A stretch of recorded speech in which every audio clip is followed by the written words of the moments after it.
Bonjour. Ça va, Julien? 24 heures sur 24. On n'est pas à Disneyland ici. C'est ce que vous avez dit en 2023. On ne veut pas de contes de fées, on veut des actes, on ne veut pas des promesses. Vous devez signer comme quoi les urgences seront ouvertes. Vous étiez là en 2023, monsieur. Et je suis de nouveau là. On n'est pas à Disneyland. On ne veut pas des contes de fées, on veut des actes. On va se dire les choses, puis après on va passer une bonne journée. C'est pas en se donnant, en moi pareil, mais c'est pas en donnant un budget de Utilise dans les vessies pour les vessies neurologiques, des vasectomies sous anesthésie locale, qui simplifient. Les patients sont ravis. Ce que vous proposez ici va aussi dans le bon sens, c'est-à-dire qu'il faut qu'on aille au plus proche des patients. Ici, comme à beaucoup d'endroits, eh bien, il y a des difficultés, notamment sur les urgences. Et là, tout le monde a bien conscience que c'est une difficulté pour la population, mais aussi pour l'hôpital et ses soignants, d'avoir la fermeture des urgences de nuit depuis début mars. Ça me permet de réaffirmer que les urgences restent fonctionnelles H24 pour toutes les SMUR. Le SMUR fonctionne, que la gynécologie fonctionne et la pédiatrie fonctionne. Maintenant, on est dans une phase de travail avec les équipes médicales et paramédicales de Voiron et de Grenoble pour voir comment on peut améliorer la prise en charge des patients aux urgences et comment on peut à terme réouvrir ces urgences. C'est bien ça l'objectif. Les urgences de Voiron fonctionnent bien puisqu'il y a 40 000 passages par an, donc c'est une grosse activité. Maintenant, il faut qu'on voit les points de blocage. Ces points de blocage, et je remercie le travail qui a été fait autour des équipes médicales, paramédicales, avec notamment la présidence également de CME et les représentants de la CME qui sont là, c'est de pouvoir améliorer la durée de présence des patients aux urgences, donc de pouvoir diagnostiquer plus rapidement. C'est l'objet d'une annonce importante ce matin, puisque c'est l'annonce d'un deuxième scanner à Voiron qui pourra s'installer en septembre et qui pourra du coup fonctionner au mois d'octobre, ce qui permettra de séparer les flux de patients aux urgences avec un scanner qui leur est dédié, sans désorganiser les rendez-vous programmés des autres patients qui ont rendez-vous à l'hôpital de Voiron. Donc c'est le scanner. C'est aussi des lits d'aval, parce que quand vous êtes aux urgences, une fois que la prise en charge a été faite, eh bien, il faut trouver un lit pour pouvoir recevoir les patients. Donc c'est plus 8 lits à partir du mois de septembre et à terme 30 lits de lits d'aval des urgences, qui va permettre aussi de diminuer la tension, d'avoir moins de patients présents au niveau des urgences. C'est également 10 places supplémentaires à l'hôpital de jour pour pouvoir assurer aussi beaucoup de gestes qui peuvent se faire en ambulatoire. Et puis 8 lits également supplémentaires d'orthopédie gériatrie. Et là, je crois qu'il y a un bon travail qui se fait avec l'ensemble des établissements médico-sociaux, avec la médecine libérale, avec la CPTS, la communauté pluridisciplinaire de territoire de santé du pays voironnais. Et je crois que tout ça montre qu'il y a une vraie volonté d'améliorer l'accès à l'hôpital de Voiron. Je voudrais souligner l'engagement aussi des élus, de l'ensemble des élus, quelle que soit leur couleur politique. Je crois que la santé rassemble au-delà des clivages politiques.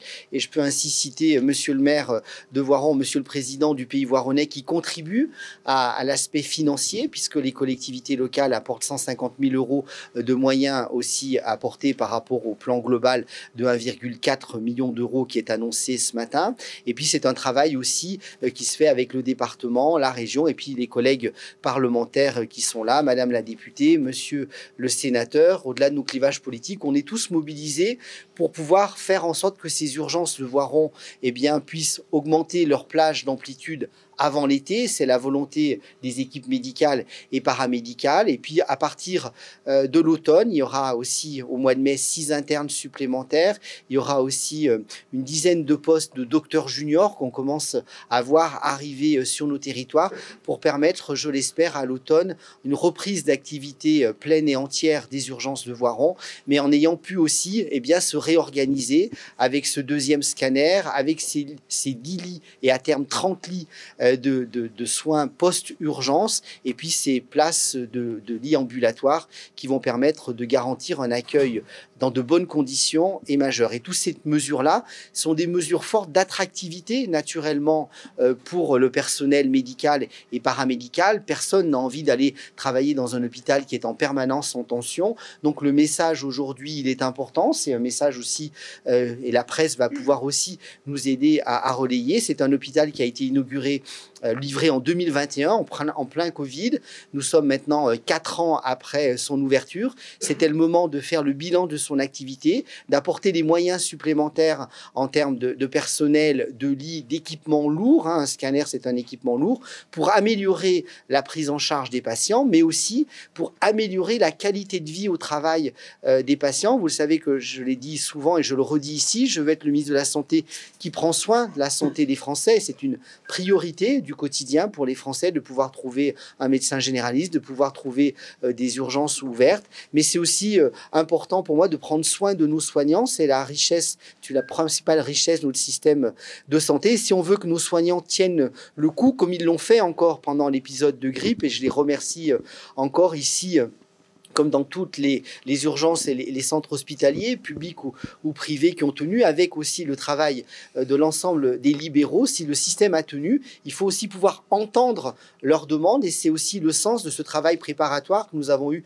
depuis une quinzaine de jours, un travail un peu rapide, un peu flash, mais je crois que c'est aussi ça, quand on voit qu'il y a des difficultés sur un territoire, de pouvoir rapidement, avec les décideurs locaux, l'agence régionale de santé, que je remercie, et son directeur départemental est là ce matin, la direction de l'établissement, les équipes médicales, de pouvoir rapidement, en une quinzaine de jours, voir les points de blocage, les identifier. Ils ont été identifiés parfois depuis longtemps par les soignants. Et ben c'est aussi maintenant de pouvoir enclencher le levier qui va pouvoir libérer ces points de blocage. Mais ces points de blocage sont jamais financiers. C'est surtout des problèmes de manque de personnel, médicaux, paramédicaux. C'est pour ça que, pour terminer ma allocution qui est peut-être un peu longue, c'est de dire que nous avons besoin de former plus de soignants, de les former mieux.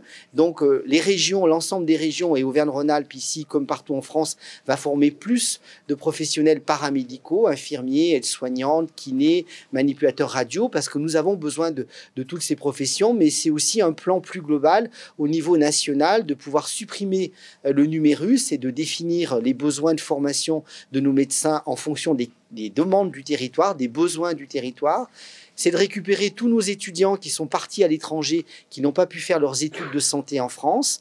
Et ça, c'est pas acceptable à l'heure où on a des problèmes de prise en charge de patients dans le pays. Donc de pouvoir voir, je l'ai vu, j'étais dans l'Allier avant-hier, jeudi, j'ai vu que l'hôpital de Moulins, l'hôpital de Vichy récupérait déjà les étudiants français qui sont en Roumanie dès la 3e année en études de stage. Donc il faut qu'on puisse récupérer tous nos étudiants français qui souhaitent aussi venir finir leurs études de médecine en France. C'est aussi de faciliter la validation des connaissances et des compétences de nos praticiens qui sont diplômés hors Union européenne.